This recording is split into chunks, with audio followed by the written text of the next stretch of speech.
یہ 20ویں صدی کے آغاز کے وقت جسے ہم پورا کہتے ہیں مڈل ایسٹ، بلکہ صرف مڈل ایسٹ نہیں،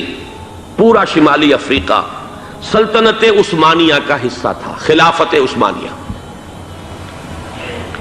لیبیا، الجزائر، مصر، پورا حجاز، یمن، پورا عراق، شام، اور یہ شام ہی کے حصے ہیں در حقیقت، اردن اور لبنان، یہ سب یہ شام عرب، عراق عرب، یہ پورا علاقہ خلافت عثمانیہ یہ اس کا حصہ تھا۔ پہلی جنگ عظیم میں انگریزوں نے عربوں کو بغاوت پر آمادہ کیا، غداری پر آمادہ کیا، انہوں نے خلافت عثمانیہ کے خلاف بغاوت کی، بیج بوئے ان کے دلوں کے اندر نفرت کے، ابھارا انہیں، تم ترکوں کے غلام کیوں ہو، تمہیں خود حاکم ہونا چاہیے، تم کھڑے ہو جاؤ، ہم مدد کریں گے، تم بغاوت کرو، تم ان ترکوں کے خلاف ہماری مدد کرو، ہم تمہیں آزاد کر دیں گے، تم اپنے پاؤں پر خود کھڑے ہو جانا۔ یہ بہت ہی ہمارے لیے دردناک المیہ ہے اس پہلی جنگ عظیم کا۔ کرنل لارنس جیسا شخص، برطانوی استعمار، اور اس کے نتیجے میں عربوں نے بغاوت کی۔ اور اس قدر دردناک بات آپ کو بتا رہا ہوں، میں پہلی مرتبہ جب سن 62 میں حج کے لیے گیا مدینہ منورہ میں، ابھی وہ ریل کے انجن کھڑے ہوئے تھے۔ یہ ترکی کے زمانے میں، سلطنت عثمانیہ کے زمانے میں بغداد سے مدینے تک ریلوے لائن تھی۔ یہ پورا ایک عالم سلطنت عثمانیہ، صرف سلطنت نہیں، خلافت عثمانیہ، پوری ٹرینیں جو ہے ترکوں کی اڑائی گئی، ہزاروں ترکوں کو شہید کیا گیا، یہاں تک کہ صحن حرم میں شہید کیے گئے سینکڑوں ترک۔ یہ جرم تھوڑے نہیں ہے، معمولی نہیں ہے۔ آج جس کی سزا مل رہی ہے، معلوم ہونا چاہیے کہ وہ جرائم کون کون سے تھے۔ اب بھی جو لوگ گئے ہیں انہوں نے دیکھا ہوگا، ترکی کا قلعہ موجود ہے اوپر پہاڑی کے اوپر، حرم کا جو سب سے بڑا دروازہ ہے باب ملک عبدالعزیز، اس کے سامنے ایک لائبریری ہوتی تھی، اب تو غالباً وہ بھی گرا دی گئی ہے، اس کے پیچھے پہاڑی پر ترکوں کا قلعہ ہے پرانا، اس پر توپیں موجود تھیں۔ جب بغاوت ہوئی ہے، جو حرم میں آئے ہوئے تھے ترک فوجی، ظاہر بات ہے نہتے، وہ تو نماز پڑھنے آئے ہوئے تھے، ان کو وہاں ذبح کیا گیا ہے، اور ترکوں نے اپنی توپیں استعمال نہیں کی کہ کہیں بیت اللہ کو کوئی گدن نہ پہنچ جائے۔ بہرحال یہ غداری ہوئی ہے پہلی جنگ عظیم کے دوران، اور نہ صرف ترکوں کے، عربوں نے کی ہے۔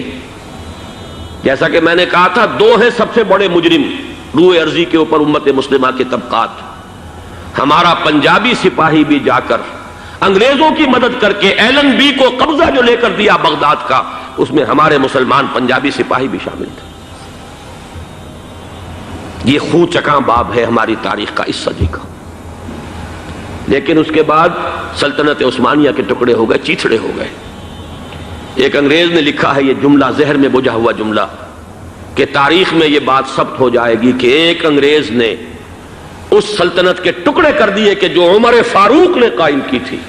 رضی اللہ تعالیٰ عنہ۔ یہ پورا عالم، یہ تمام علاقہ کس نے فتح کیا تھا؟ یہ بات ہاتھ بدل گئے تھے، پھر ترک آ گئے، خلافت عثمانیوں کے پاس چلی گئی، لیکن یہ سلطنت تو حضرت عمر رضی اللہ تعالیٰ عنہ کے زمانے سے چلی آ رہی تھی۔ اس کو ایک انگریز کرنل نے، اور اس نے بغاوت پہ آمادہ کر کے عربوں کو اور ترکوں کے پیٹھ میں چھرا گھپوا کر ان کے ذریعے سے اور ٹکڑے کر دیے۔ لیکن جب جنگ ختم ہوئی، اب انہوں نے کہا کہ اب ہمیں آزادی دیجیے، تو اب انہیں معلوم ہوا کہ غداروں کو دنیا میں کیا ملتا ہے۔ ٹکڑے کر دیے گئے۔ یہ حصہ عراق یہ انگریز کے پاس رہے گا، شام کا یہ علاقہ یہ فرانسیسیوں کے پاس رہے گا، مصر پر انگریزوں کا تسلط رہے گا، لیبیا اطالویوں کے پاس رہے گا۔ لے دے کر یہ جو علاقہ تھا حجاز، کیونکہ وہاں کچھ تھا ہی نہیں، بوادٍ غیر ذی زرع، یہ عربوں کے پاس چھوڑ دیا گیا۔ اس وقت جو بادشاہ ہیں، شاہ حسین اردن کے، ان کے دادا سب سے بڑے غدار وہی تھے، لہذا ان کو اس علاقے کی بادشاہت دے دی گئی۔ اس کے بعد نجد سے ایک تحریک اٹھی ہے، وہ سعودی جو خاندان ہے وہ نجد سے اٹھا ہے۔ نجد میں اس وقت کچھ بھی نہیں تھا، وہ تو صرف ریت کے تودے تھے اور کچھ بھی نہیں، لہذا ادھر کسی استعماری قوت کو دیکھنے کی ضرورت ہی نہیں تھی۔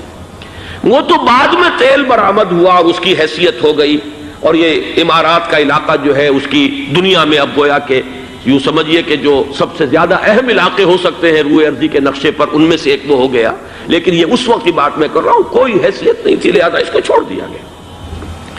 یہ ہے تاریخی پس منظر، یہ لکیریں جو کھینچی گئی ہیں، یہ ایک ملت اسلامیہ کو جو قومیتوں میں تقسیم کیا گیا، پھر نعرے لگوائے گئے المصر للمصریین الشام للشامیین۔ اب شامی ایک علیحدہ قوم ہو چکے ہیں، مصری ایک علیحدہ قوم ہو چکے ہیں، عراقی ایک علیحدہ قوم ہو چکے ہیں۔ یہ ساری تقسیمیں استعمار کی پیدا کرنا ہے، اس کا کوئی تعلق اسلام کے ساتھ نہیں۔ اب ضرورت تو اس بات کی تھی کہ استعمار کے پنجے جب یہاں سے کچھ ہٹے، دوسری جنگ عظیم کے بعد ایک دور آیا، امریکہ ابھرا ہے دنیا کی عالمی سطح پر سیاست میں، اس کے ہاں کچھ آزادی کے تصورات تھے، اس نے بھی سپورٹ کیا۔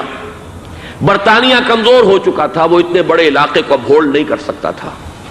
ہندوستان بھی آزاد ہوا، پھر یہ کہ اور دوسرے علاقوں سے بھی اس کو پسپائی اختیار کرنی پڑی۔ استعمار کے پنجے جس طرح بھی ہوئے، ان کے سینوں سے، عربوں کے سینوں سے جو ہے گویا کہ وہ ہٹے،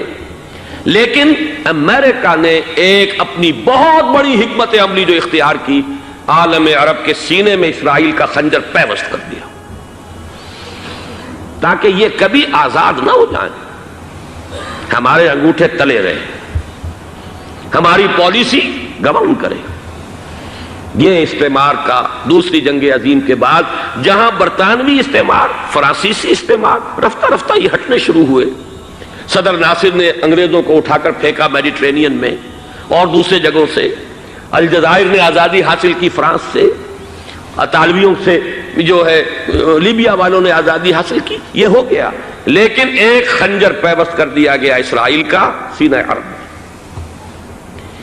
اس صورتحال میں ظاہر بات ہے کہ ایک تو بڑی آئیڈیل پوزیشن تھی کہ پورا عالم اسلام متحد ہو، لیکن وہ تو بہت دور کا خواب معلوم ہوتا ہے۔ علامہ اقبال سے بڑا کوئی نقیب نہیں ہے ملت اسلامی کی وحدت کا۔ ایک ہو مسلم حرم کی پاسبانی کے لیے، نیل کے ساحل سے لے کر تا بخاک کاشغر، لیکن انہیں بھی اپنے لیکچرز میں کہنا پڑا کہ اس وقت جو صورتحال ہے، پورے عالم اسلام کی ایک وحدت بن جانا تو تقریباً ناممکن نظر آ رہا ہے۔ اگر کسی طرح ایک common wealth of Muslim nations وجود میں آ جائے تو بھی بڑی کامیابی ہوگی، لیکن اس سے بھی پہلے یہ تو زیادہ آسان تھا کہ عالم عرب ایک وحدت کی شکل اختیار کر لے۔ یہ تو ایک قوم ہے،